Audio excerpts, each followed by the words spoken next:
Aleluia.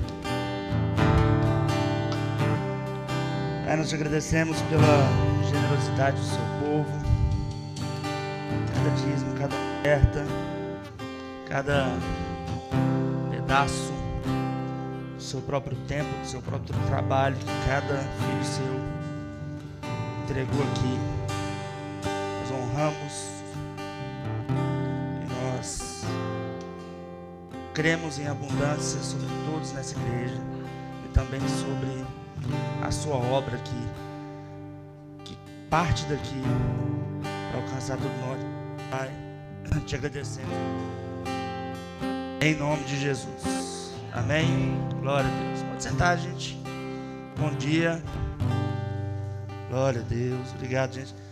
Breno, tem outro Breno aqui, viu? Eu acho que você devia já aprender a tocar baixo, cara. Que se não estava fácil. Continua solteiro o Breno. E não estava fácil. Rolou. Guardou a beleza dele toda. Olha só. Que homem. Que homem. Primeira carta de Pedro, no capítulo 5. Ficou escondido ali, não dá para ver direito. Mas ficou bom o aquário, né, gente? Inclusive por isolar o Breno. Não, tô brincando. 1 Pedro 5, verso 1. Pegando um pouco de carona que o pastor Marcos acabou de falar. Gente, foi todo mundo na corrida, né? Nossa Deus.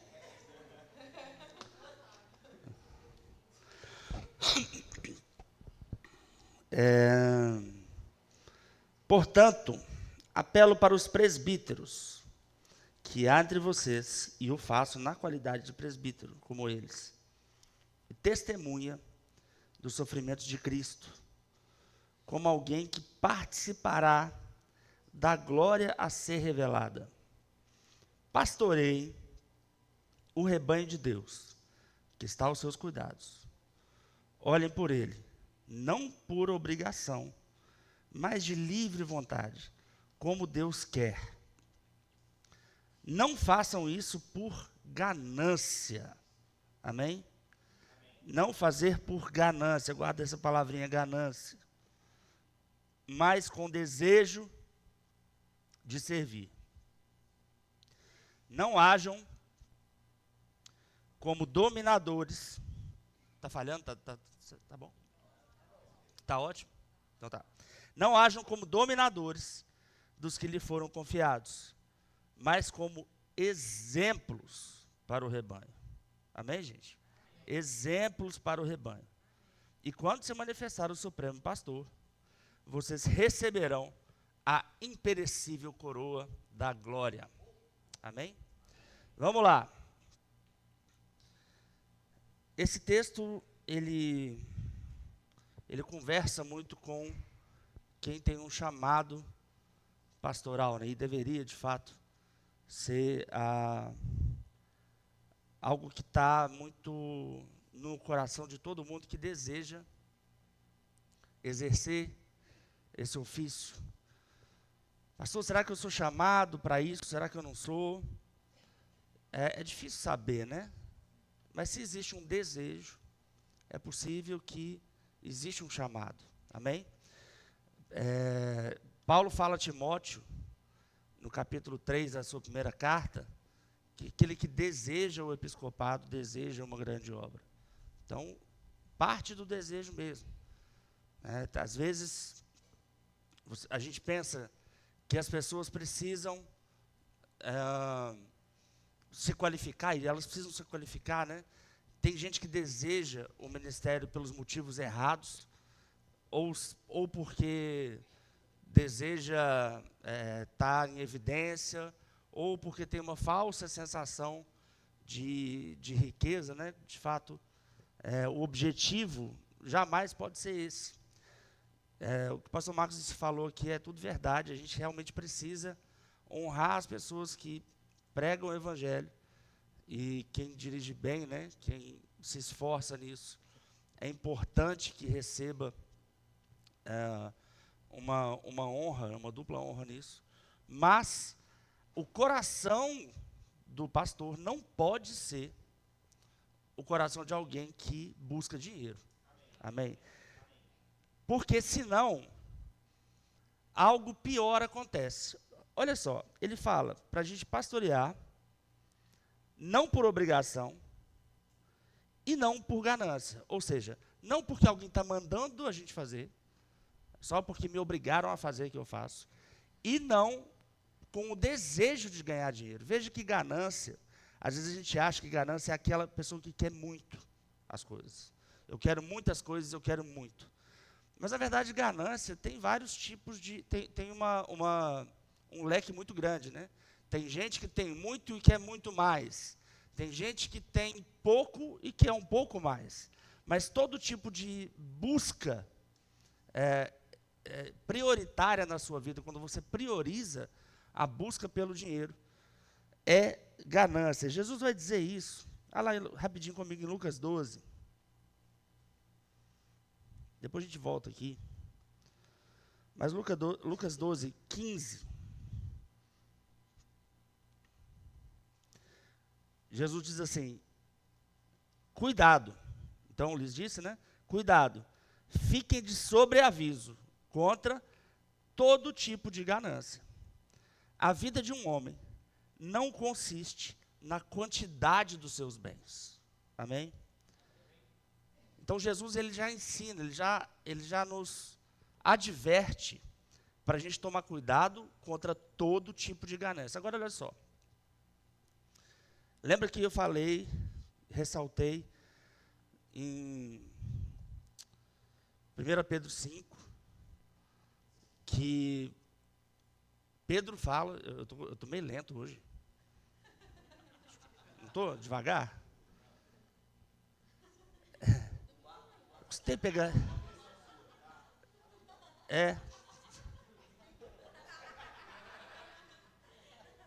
Ficou fora, está tirando onda comigo, tá? O apóstolo Pedro ressalta que o pastor ele precisa ser exemplo para o povo. Amém? Exemplo para o povo.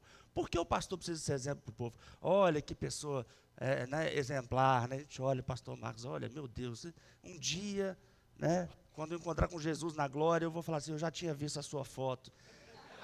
Não é isso, não é para isso que serve o pastoreio.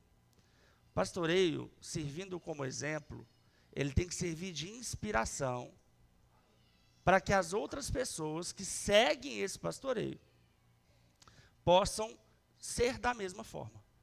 Amém?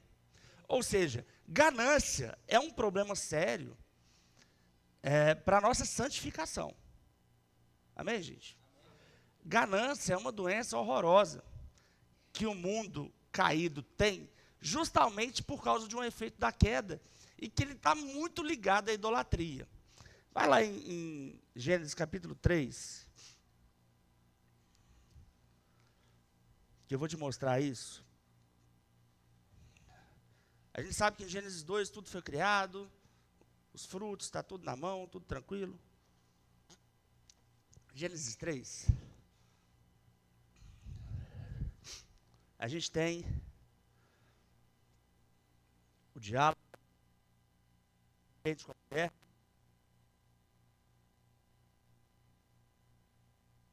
E aí,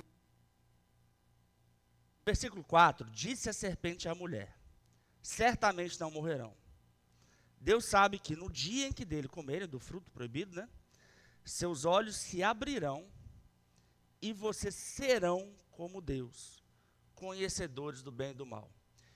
Então, você tem uma inspiração diabólica na queda de ser como Deus. O que significa ser como Deus?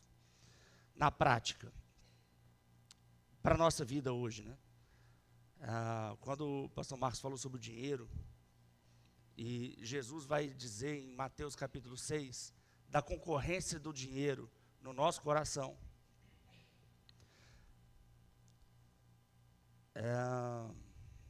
Mateus 6,24, né? Que ou a gente serve a Deus ou a gente serve ao dinheiro, não é isso? Por quê?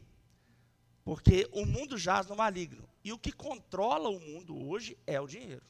Amém? Se você tem muito dinheiro, você tem poucas restrições do que você deseja fazer na vida. E a gente foi criado num pensamento de que a minha solução é ter muito dinheiro. Que o que eu preciso na vida, para resolver a minha vida, é ter muito dinheiro. Veja como a Caixa Econômica Federal arrecada no final de ano no sorteio da Mega da Virada. Né? Eu sou anualmente obrigado a participar desse sorteio. Porque eu tenho uma turma que entra todo mundo junto, são 7 pessoas, e eu falei, não vou. Que raiva, tá bom, é R$20, tá bom, vai lá, gente, vai lá.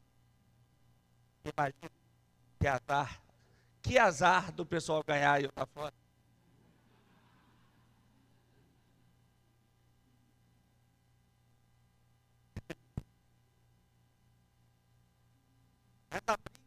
A correria de todo mundo pelo dinheiro é uma coisa que a gente não para pensar, porque é muito natural para a gente.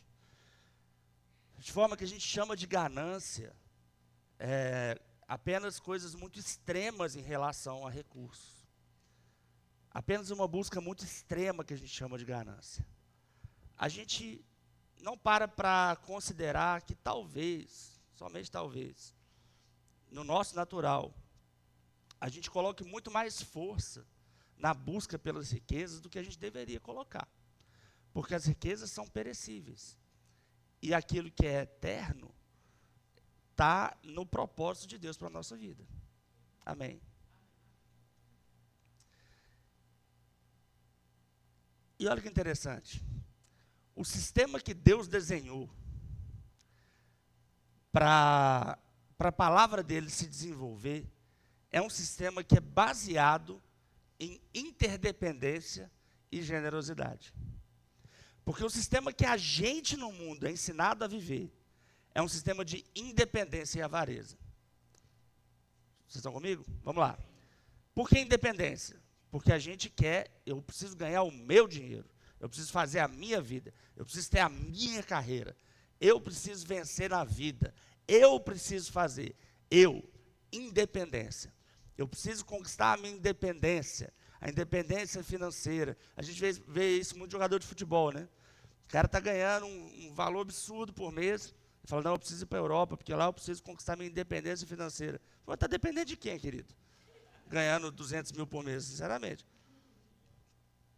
Não, porque lá eu vou ganhar 1 milhão de euros. Realmente, é muito dinheiro.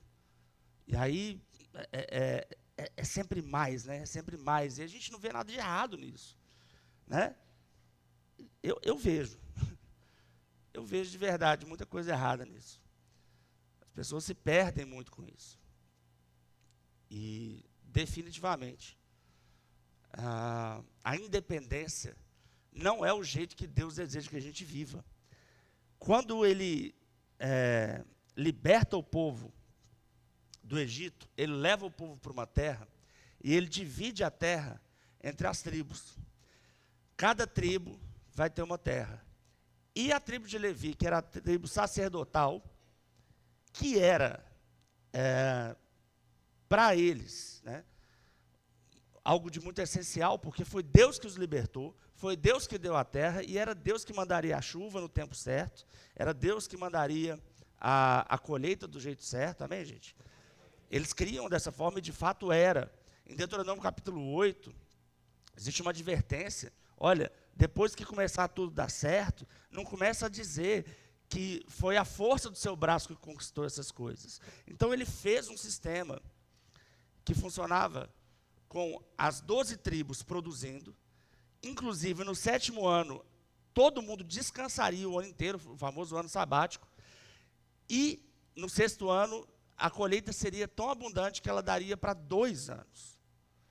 O jeito que Deus fez para fazer as tribos andarem juntas, né? cada uma dando o dízimo para a 13ª tribo, que era a tribo de Levi. Que ela não teria terra, mas ela teria os dízimos dos dízimos. Que se você for parar para contabilizar, 10% vezes 12, 120%. Está comigo? Acaba sendo uma honra realmente um pouco maior, embora eles não tenham a segurança física. A terra aqui, né? Eu tenho o plantio, eu que colho e eu que planto, eu que colho, né? O que começou a acontecer em Israel? O povo começou, depois de um tempo, a ser infiel nos dízimos. Afinal de contas, sempre que teve imposto, teve sonegação, né? Então eles começaram a entregar menos. Imagina se todo mundo entregasse menos. Se todo mundo entregasse metade, por exemplo. Esse 120% seria 60%. Com 60%, talvez a tribo toda de Levi poderia passar algum tipo de falta. Concorda comigo? Isso era toda uma tribo sacerdotal. Em Malaquias, tem um texto muito comum, muito famoso, né? E muito mal usado também. Vá lá comigo em Malaquias. Malaquias é o último texto do Antigo Testamento. Malaquias, no capítulo 3.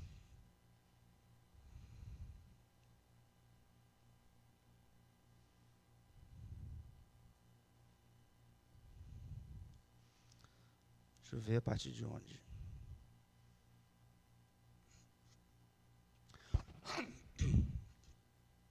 Malaquias 3:1. Vejam, eu enviarei o meu mensageiro, que preparará o caminho diante de mim. E então, de repente, o Senhor que vocês buscam virá para o seu templo, o mensageiro da aliança, aquele que vocês desejam virá, diz o Senhor dos Exércitos. Mas quem suportará o dia de sua vinda? Quem ficará de pé quando ele aparecer? Porque ele será como fogo do ourives e como sabão do lavandeiro. Ele se sentará como refinador e purificador de prata. Purificará os levitas eram os sacerdotes, né? E os refinará como ouro e prata. Assim trarão ao Senhor ofertas com justiça. Então as ofertas de Judá e de Jerusalém serão agradáveis ao Senhor. Ou seja, existiam as ofertas? Existiam, gente. Elas só não eram agradáveis. Amém? Nem sempre a oferta vai ser agradável. Amém, gente? Vamos lá. Como nos dias passados, como nos tempos antigos, eu virei a vocês trazendo juízo. Sem demora eu vou testemunhar contra os feiticeiros, adúlteros, contra os que juram falsamente, e contra aqueles que exploram os trabalhadores em seus salários, que oprimem os órfãos e as viúvas, e privam os estrangeiros dos seus direitos, e não têm respeito por mim, diz o Senhor dos Exércitos. De fato, eu, Senhor, não mudo. Por isso, vocês, descendentes de Jacó, não foram destruídos. Desde o tempo de seus antepassados, vocês se desviaram dos meus decretos e não os obedeceram. Voltem para mim, e eu voltarei para vocês, diz o Senhor dos Exércitos. Mas vocês perguntam, como voltaremos? Versículo 8. Pode um homem roubar de Deus? Pode, gente. Pensa assim, Deus com os bolsos.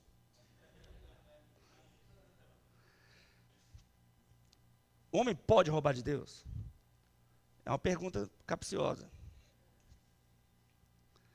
Porque, de fato, não dá para fazer um pickpocket em Deus, não dá para assaltar Deus. Mas o que o profeta está dizendo aqui é que pode, né? Contudo, vocês estão me roubando e ainda perguntam como é que te roubamos? Nos dízimos das ofertas. Presta atenção nisso. Eu vejo que às vezes as pessoas falam contra dízimos e ofertas, contra contribuições na igreja,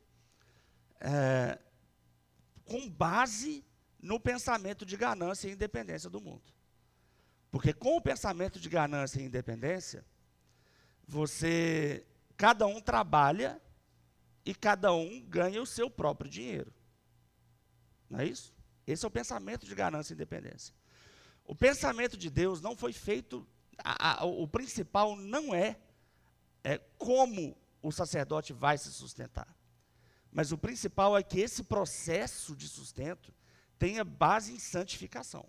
E a santificação é você livrar-se da ganância e do amor ao dinheiro, que estão ligados ao pecado original, de ser Deus para si mesmo, de ser como Deus. Porque se eu tenho todo o domínio do dinheiro no meu bolso, significa que eu sou dono da minha vida. Você está comigo? E o dízimo é um percentual muito interessante, porque ele não é muito, mas ele não é desconsiderável. Amém? Ele não é muito, não é 70%, não é 40%, é 10%, mas também não é 2%, também não é 1%, porque 1%, qual é? Né? 1% do que você ganha, não importa quanto você ganha, 1% é pouco. Amém? 10% não chega a ser muito, mas dá uma machucadinha.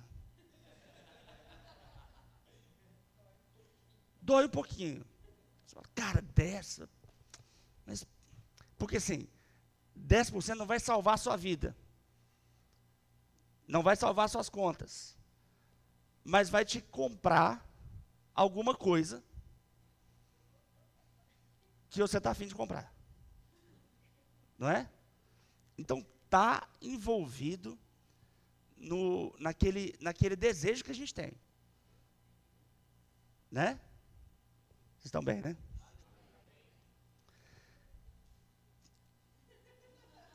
Então, veja que é muito inteligente da parte de Deus, que Deus ele poderia fazer as coisas de qualquer forma que Ele quisesse, irmãos. Ele poderia fazer qualquer pastor, qualquer ministro, qualquer levita, simplesmente entrar no ministério e ganhar na loteria automaticamente. Na verdade, esse era o meu sonho. Vou contar para vocês um pouco do meu testemunho. Quando eu converti, eu logo sabia que eu ia ser ministro do Evangelho. Desde o início. Eu sabia que eu ia ensinar. Antes de entrar no remo, eu sabia. Antes de entrar no remo, eu sabia. Está com frio? Antes de entrar no remo, eu sabia. E eu era empreendedor. Né? Eu tinha tido uma fábrica de embalagens. E no momento da minha conversão, eu estava num projeto de uma companhia aérea fora do país. Eu tinha 5% de uma companhia aérea fora do país. Lá para o ano de 2010. E aí eu me converti. E foi onde meu casamento também. A gente muda, não muda. Era na África, olha que delícia. O continente africano. Guiné-Bissau. Eu sou cidadão guineense, gente. É verdade, eu tenho uma identidade de Guiné-Bissau.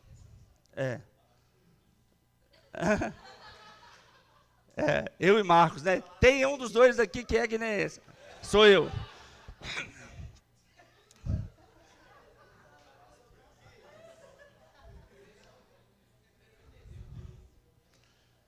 Eu tirei a cidadania lá.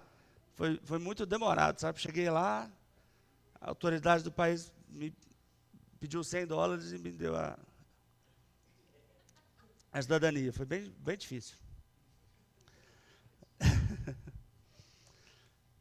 E estava nessa de vou, não vou. E aí, eu, recém-nascido espiritualmente, aquilo começou a me arranhar por dentro. Eu fiquei, cara, não quero ir. E aí, minha irmã já estava no rema.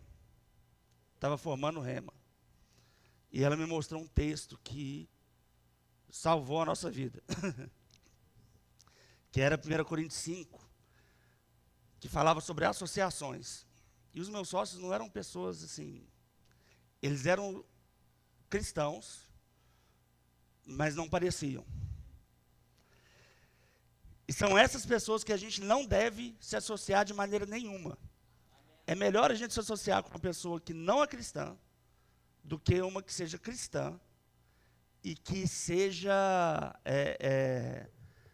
caluniadora, né? Enfim, tem lá uma quantidade grande de adjetivos. 1 Coríntios 5:9, depois você vai ver. E aí eu falei, não, eu não vou. Não vou, e abri mão da sociedade, abri mão de tudo, larguei tudo, entreguei tudo, fui fazer o rema. Porque eu não mudei, eu fui fazer o rema. Na época, a gente estava negociando também a vinda de uma fábrica de aviões para o Brasil. A fábrica chegou a vir lá para o estado de Goiás.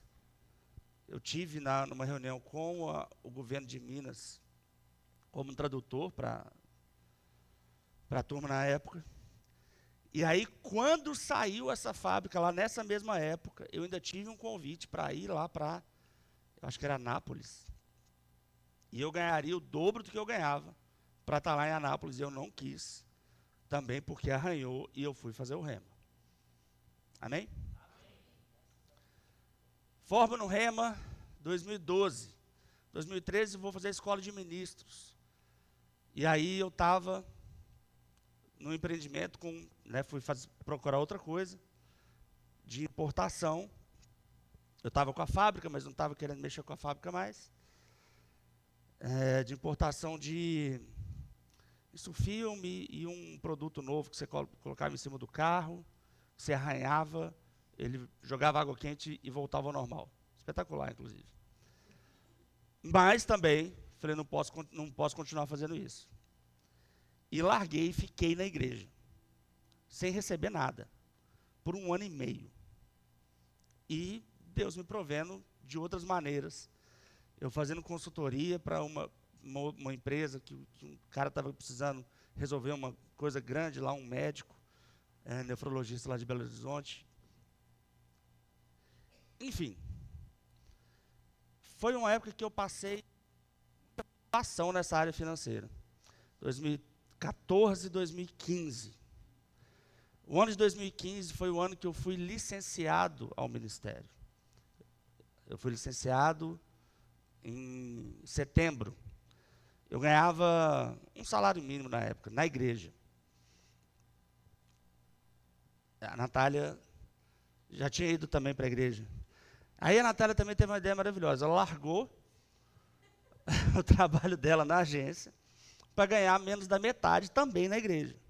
Então estava a gente assim, super bem. Nessa área financeira lá em BH. E aí, quando chega julho de 2015, eu já estava indicado para licenciamento em setembro. Quando chega julho, uma amiga nossa lá de São Paulo falou assim, olha, saiu um emprego aqui que é a sua cara, onde eu trabalho. Ela trabalha na multinacional, de alimentos, suplemento também. E aí, o que ela queria a vaga que ela queria me dar era de supervisor de Minas Gerais e Mato Grosso do Sul, dessa multinacional. Eu fiquei até fugindo, não faz sentido nenhum, porque eu acho que eu não tenho currículo para isso, não. Ou seja, só podia ser o diabo. Não tem condição. Mas eu queria que fosse Deus. Porque eu ia ganhar 15 vezes mais do que eu estava ganhando. Tudo bem que eu ganhava pouco, então era fácil ganhar 15 vezes mais. Mas, e a gente, sabe, todo mundo pagando a terceira conta de luz? Né? Quem já teve essa? Para não cortar? Né? E eu falei assim, não, isso é de Deus, mas por dentro não é, não. Isso é de Deus. Não, mas claro que é de Deus, eu fico 6 meses. 6 meses eu resolvo minha vida. Isso é de Deus. Não, não é não. Não é. Tentei conversar com o meu pastor, ele estava viajando, eu falei, pelo amor de Deus, é alguma coisa que eu vou fazer? Porque nessas horas a gente tenta delegar para outra pessoa responder para a gente, né? E ver se tem a sorte do Espírito Santo em mim falar diferente para ela, né? Eu ainda virei para ele e falei assim, tá rolando isso. Ele falou assim, é bom que você já sabe que é do diabo. Eu nem tinha falado que era do diabo. Enfim, não fui. Fui licenciado em setembro. Em fevereiro, o Senhor deu a direção de vir para Montes Claros. E aí, na vinda para cá, a gente... meu salário tinha dobrado. Era 2 salários agora. Mas eu tinha...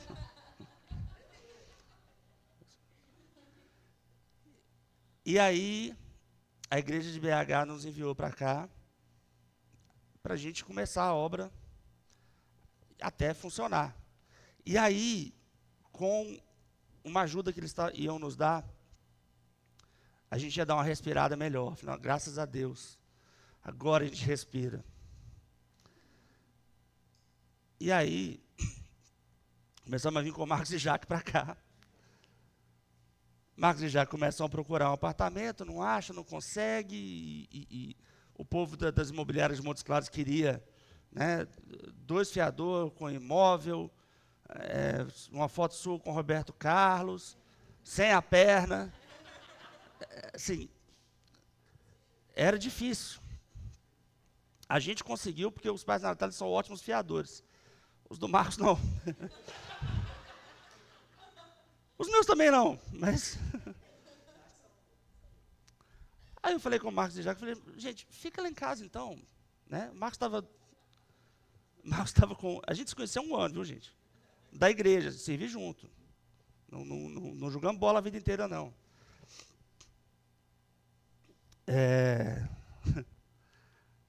Fica lá em casa, até você achar um lugar. Né? 3 anos depois...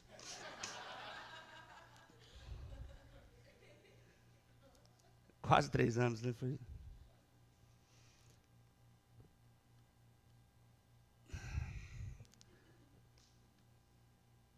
Por que eu estou contando isso?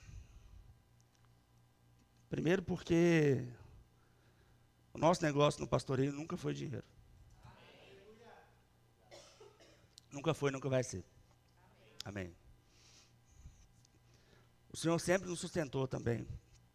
Sempre trouxe de vários lugares, de várias formas.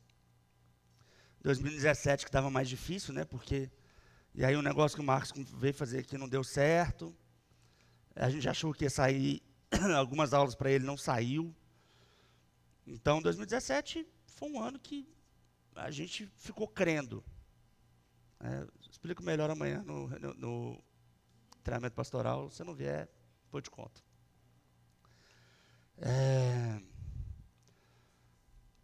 E aí, eu comecei começou a aparecer para mim muito freelancer de tradução. Eu traduzi muitos livros na época, acho que foi mais de 20.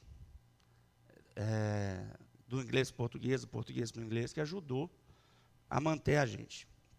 Deus sempre vai ajudar. Né? A igreja não tinha condições de bancar nada. Na verdade, a gente que estava bancando a igreja naquele momento. Não existia gente, não existia arrecadação. À medida que eu comecei a ter mais trabalho com a igreja, eu comecei também a negar, ainda sem poder, as traduções. Comecei a passar para outras pessoas, passei muita coisa para o Dani. Por quê, gente? Porque eu não fui chamado para ganhar dinheiro. Amém? Não que eu não saiba, e não que eu não consiga. Mas eu não fui chamado para ganhar dinheiro. Eu fui chamado para fazer o que Deus me chamou para fazer. É por isso que existe esse sistema. No modelo mundano de pensamento, pastor, você não trabalha então, e trabalha fora, porque Deus não me liberou de fazer isso. Acredite, eu quis. E Paulo fala isso em 1 Coríntios 9, e quando eu vi isso, acertou também como um raio no meu coração, né? 1 Coríntios 9, 13, ele diz: vocês não sabem que aqueles que trabalham no templo alimentam-se das coisas do templo, e que os que servem diante do altar participam do que é oferecido no altar? Da mesma forma, o Senhor ordenou àqueles que pregam o evangelho e que vivam do evangelho. Essa ordem vem de Deus, irmãos. Amém? E não é uma filosofia mundana que vai me fazer desobedecer uma ordem de Deus. Amém? Ah, mas será que é assim? Irmãos, aqui é lugar para crente. Se você não acredita no que está escrito na palavra, não tem nada que eu possa fazer. Mas eu acredito. E funciona, né? Sabe? Deus nos prospera de várias maneiras. Nós não temos objetivo nenhum de lucro, mas nós temos o objetivo de trazer mais pessoas que têm esse mesmo chamado, para poder, inclusive, alcançar outras cidades. Amém? Quando eu converti, e que eu descobri que, eu comecei contando isso e fui para o outro lado, mas é isso aí, que eu descobri que eu ia pregar o evangelho, eu nem achei que eu ia ser pastor, que eu tinha pavor desse nome, pastor. Quando eu descobri, eu falei assim, já sei o que Deus vai fazer comigo. Que eu estava na frente, lembra, tinha um percentual de uma companhia aérea. Eu vou ficar rico.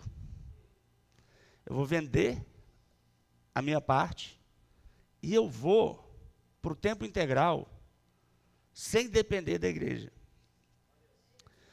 O que eu estava querendo dizer? Eu vou para o tempo integral sem depender de Deus. Entendeu? Só que eu estava pensando de um jeito que parecia bonito aos meus próprios ouvidos. Amém? Quantos pastores já pensaram e já fizeram isso? Uma quantidade enorme. Tem um pastor que eu não cheguei, não o conheci, né? Lá do sul de Minas. Ele era médico. Ele tinha uma igreja pequena, mas que ele bancava tudo. Ele bancava tudo na igreja. Eram poucos custos. Eram poucas pessoas também. Aí esse cara um dia morreu. De um acidente de moto na estrada, horroroso. E aí, eu não o conheci porque a esposa dele, viúva, chegou até a gente e querendo passar a igreja para o Verbo da Vida. A igreja não tinha saído do lugar. Porque, na verdade, o que funciona é quando todo mundo se santifica. Amém? Então, se o ministério não depende do povo e o povo não depende do ministério, a gente não tem uma relação bíblica. O que Paulo ensina em 1 Coríntios 9 é a mesma coisa que o profeta ensina no Antigo Testamento e é o mesmo princípio divino. Deus abençoa o povo dele. E o povo dele precisa ser interdependente. Amém? Por isso, é necessário que haja essa associação de dízimos e ofertas. A associação em que a gente ensina e a gente, porque a gente também é dizimista. Amém? A gente ensina e todos contribuem. Amém? E eu acho interessante também que as mesmas pessoas que às vezes criticam o tempo integral, né, o pastor está exclusivo para a obra, criticam a qualidade baixa de muitos pastores, de muitos ministérios. Irmão, se eu tenho um trabalho de 8 às 18, se eu tenho um trabalho que eu tenho que viajar, né, esse, por exemplo, dessa multinacional, eu não ia parar quieto onde eu estava. Qual seria a dedicação para o ministério? Qual seria a dedicação para as pessoas? Certamente muito mais baixa. Amém? Certamente muito pior. Então veja, se essa igreja chegou aqui do jeito que está, ela chegou aqui por causa de todas essas renúncias que nós fizemos. Amém? Marcos e Jaque, eu citei eles en passant aqui, mas eles também renunciaram Belo Horizonte, a família e o que eles já tinham lá de trabalho. Para tentar um tiro no escuro, que não deu certo aqui, e para viver como um casal de filho grande morando na minha casa. Você acha que foi fácil para eles também? Tem que matar orgulho, tem que matar um monte de coisa. É difícil. É difícil para todo mundo. Mas essa igreja só está aqui por causa disso, irmãos. Amém? Ela não apareceu aqui do nada. Campina Grande não chegou aqui e construiu o prédio. Não foi. Foi a gente que fez isso. A gente, todo mundo, né? Todos nós fizemos isso. E as pessoas foram chegando e foram se associando. E todos que foram se associando e sendo fiéis ainda foram prosperando e provando que a Bíblia ensina a verdade. Porque, na verdade, o dízimo e as ofertas não vão te fazer empobrecer. Veja, Deus jamais vai te colocar num sistema para tirar algo de você. Jamais. Então, uma boa forma de você saber o quanto é verdade da palavra é você se associar dessa maneira fiel e ver se vai funcionar, se vai dar certo. Amém? E olha só, eu preciso ensinar sobre essas coisas. Porque isso é bíblico. E é uma porção muito grande da Bíblia. Uma vez eu vi um cara falando, um cara que eu confio, que 2.400 versículos da Bíblia falam sobre dinheiro. 600 falam sobre salvação. Você ignorar esse assunto é ignorar uma porção considerável das Escrituras. Amém? E a prática da palavra está em praticar tudo. Amém? As partes que são confortáveis para a gente, mas eu acho que essencialmente as partes que são menos confortáveis. Eu acho o dízimo extremamente justo. Mas existe um pensamento muito diabólico em torno dele. A pessoa que é mais pobre fala assim, mas eu já ganho tão pouco. E eu ainda vou dar 10%. Já a pessoa que é mais rica fala assim, nossa, mas meu dízimo é muito alto. É muito dinheiro para a igreja. Não é? A ideia diabólica é de fechar as torneiras. Porque quanto mais fecha a torneira de recurso, menos a palavra vai. Se eu não tivesse sido enviado para cá com recurso, essa palavra não teria chegado aqui. E deixa eu te falar uma coisa, eu só congreguei no Verbo da Vida. Eu só fui alcançado pelo Verbo da Vida. Se você está aqui, talvez você seja alguém parecido com isso. Graças a Deus pelo Manassés, que saiu lá de Campina Grande, para Belo Horizonte, para começar a igreja lá. Porque eu já tinha ido em outras igrejas lá. E não tinha curtido. Igreja grande, conhecida. Mais de uma. Achei mais ou menos. Nada a ver. Não sei se eu concordo, não gosto. E quando eu conheci o Rema, quando eu vi os efeitos práticos da palavra, eu falei, gente, é isso mesmo. Amém? E a gente precisa honrar.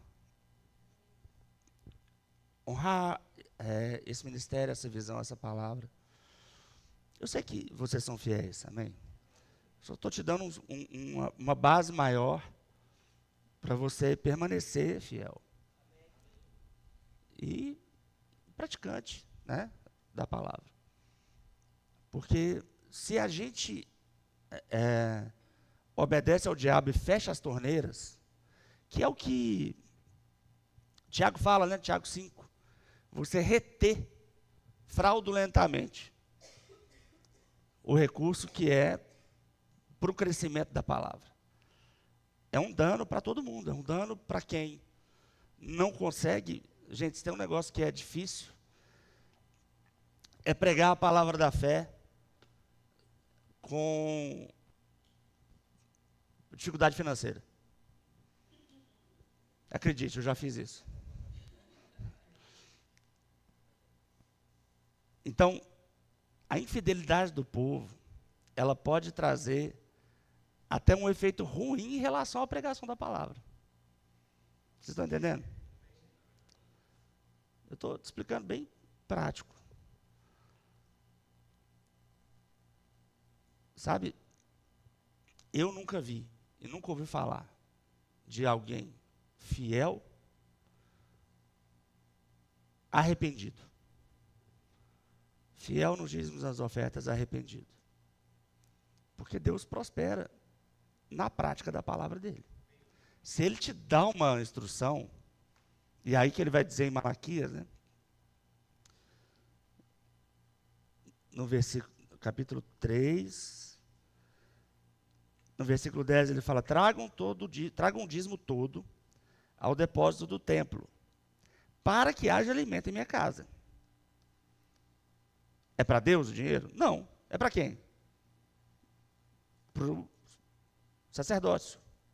Ponham-me à prova, diz o Senhor dos Exércitos, e vejam se não vou abrir as comportas dos céus e derramar sobre vocês tantas bênçãos que nem terão onde guardá-las. Amém? Vocês creem nisso? É simples. É uma questão de fé, é uma questão de acreditar. A gente não pode ser participante disso como se fosse eu estou perdendo alguma coisa. Eu não posso achar que eu estou perdendo. Eu tenho que crer que, primeiro, o que a gente recebe de instrução espiritual da parte de Deus é impagável. Amém? É tão impagável que tem que ser de graça. É tão impagável que a gente não pode se prostituir para isso. É tão impagável que tem que ser de graça. Já teve pessoas que... Aqui em Montes Claros eu já fui tentado novamente, né? Em relação a fazer sociedade, a oferecer uma sociedade, um salário alto. E eu não aceitei, aqui em Montes Claros. Por quê, irmãos? Porque se eu pastoreio, eu tenho que ser exemplo. Eu tenho que ser exemplo em não viver a minha vida por causa de dinheiro. Amém? Mas não sou só eu que tenho que fazer isso. Somos todos nós. Eu não sou um exemplo para você falar assim: olha o que esse cara fez. Não, ninguém aqui deve viver por causa de dinheiro. Ninguém aqui deve, porque o nosso Senhor nos conquistou, não foi por causa de ouro, por causa de prata. Se eu tivesse vivido correndo atrás de dinheiro, eu não estaria aqui e nenhum de vocês estaria aqui. Ah, mas viria outro. Quem disse que viria outro? Como é que você sabe? A gente não tem história do que não aconteceu. Mas 6 pessoas antes de mim foram convidadas para vir. Quanto tempo mais pessoas negariam? Quanto mais poderia acontecer?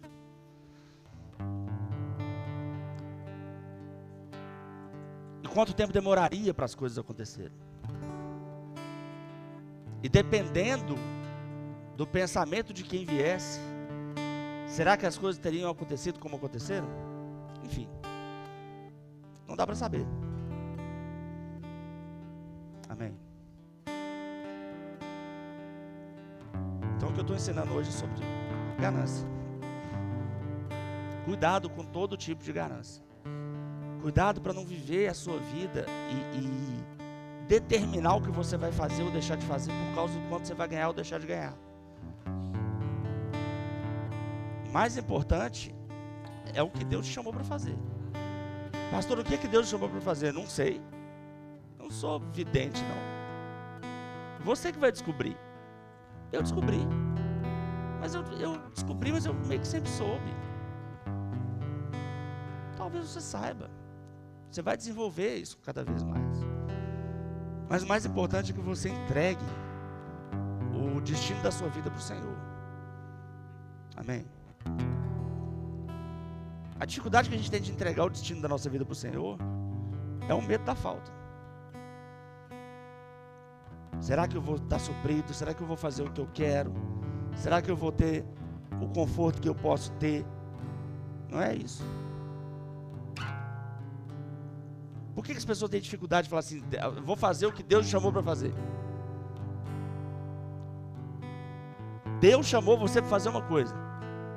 Isso por si só seria algo, cara, não, quero demais. Não, mas aí você tem que largar isso aqui. Entende? A gravidade da gente ter o coração na nossa independência. Acho que foi o Rafael Marques que falou aqui, que o dízimo é o beabá do evangelho.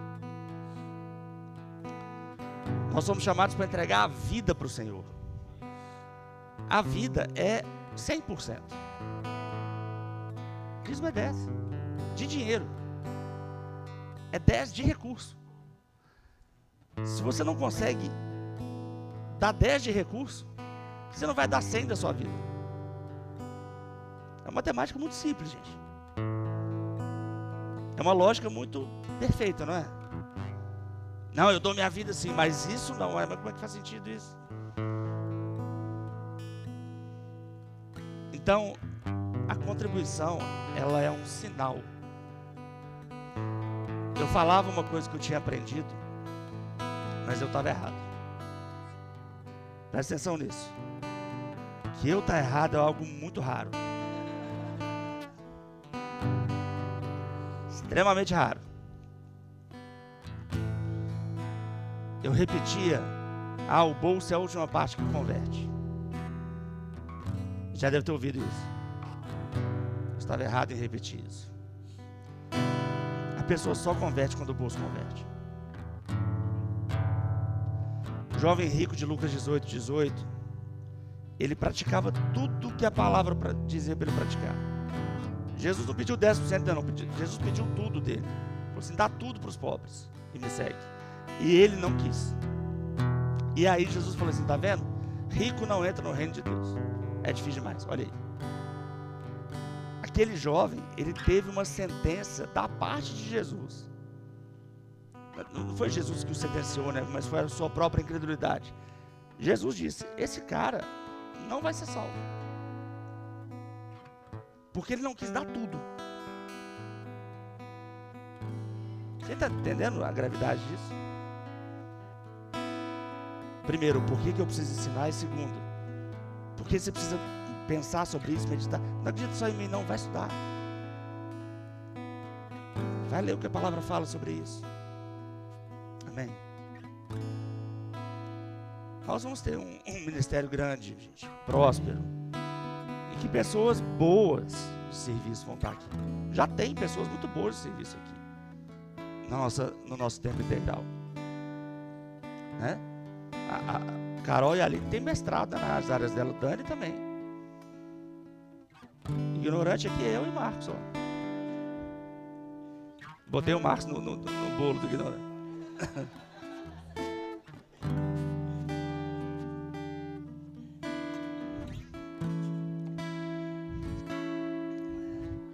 Mas foi a gente que veio, então tá bom. Amém, gente? Se a gente quer ter também um ministério de qualidade,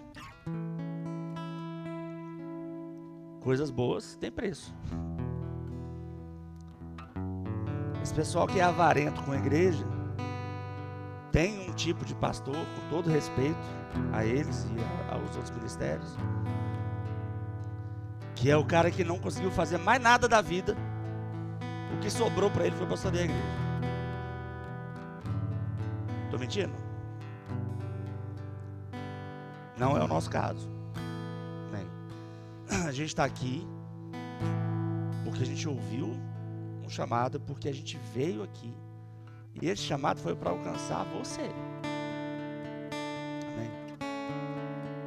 Creia nisso. Creia que Deus também está te trazendo para essa associação. Sempre foi essa a vontade dele. Desde o início. Desde a queda. O jeito de consertar a humanidade foi fazendo a gente viver em unidade, confiança e amor. E para isso a gente se confia mutuamente. Vocês confiam na boa administração dos recursos da diretoria. e os ministros confiam na fidelidade do povo. Amém? É assim que funciona. Confiança, unidade e andando em amor. Amém? Vamos ficar de pé. A garganta tá esquisita. Vem, tem garganta esquisita. Tem alguém que está com alguma... Eu vou pedir para orar por mim, porque está difícil. Que tem alguém que está com algum sintoma de enfermidade, além de mim? Levanta a sua mão, para a gente poder orar por você. Está todo mundo bem? Só eu mesmo? Ora por mim então, gente. Faz favor. Ora no microfone aí. Você...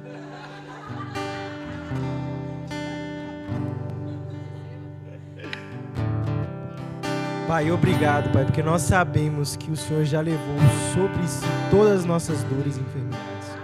Nós sabemos, Pai, que a obra que o Senhor fez na cruz foi completa e hoje nós podemos andar em saúde divina, Pai, crendo que o nosso corpo é perfeito em Ti, Pai. Nós oramos nesse momento para que todo sintoma saia agora em nome de Jesus. Cura se manifestando em nome de Jesus. Imperfeição saia agora em nome de Jesus. Garganta perfeita em nome de Jesus. Nós te agradecemos, Pai, pela cura do nosso pastor, em nome de Jesus. Amém. Amém. Aleluia. Era só eu mesmo, né? Gente, alguém aqui entrou aqui, nunca tinha feito, nunca tinha entendido também essa parte do Evangelho, né? E nunca tinha confessado Jesus como seu único, suficiente Senhor e Salvador. Tem alguém aqui que não fez essa oração e deseja fazer? Se tiver, levanta sua mão. Eu tenho a impressão que eu conheço todo mundo, então. Né? Breno, quer reconciliar?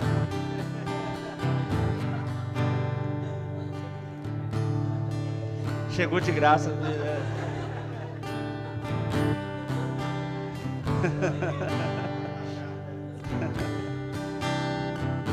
Amém. Alguém aqui não é batizado do Espírito Santo ainda, gente? Com evidência de inicial de oração em outras línguas, deseja receber essa oração, receber esse batismo do Espírito Santo? Tem alguém? Todo mundo cheio do Espírito? Então pronto, então você não tem desculpa não. Glória a Deus. Obrigado, Pai, pela sua palavra. Eu oro para que os corações que estão aqui nessa manhã sejam regados no conhecimento do seu Santo Espírito. Aleluia. E o Senhor possa testificar essa mensagem no coração de todos, Pai. Em nome de Jesus. Amém. Glória a Deus. À noite, às 19 horas, temos mais um culto falando sobre edificação de pessoas, né? O último dos nossos valores do ministério. Te vejo às 19 horas, vão em paz. Seja abençoado na prática dessa palavra.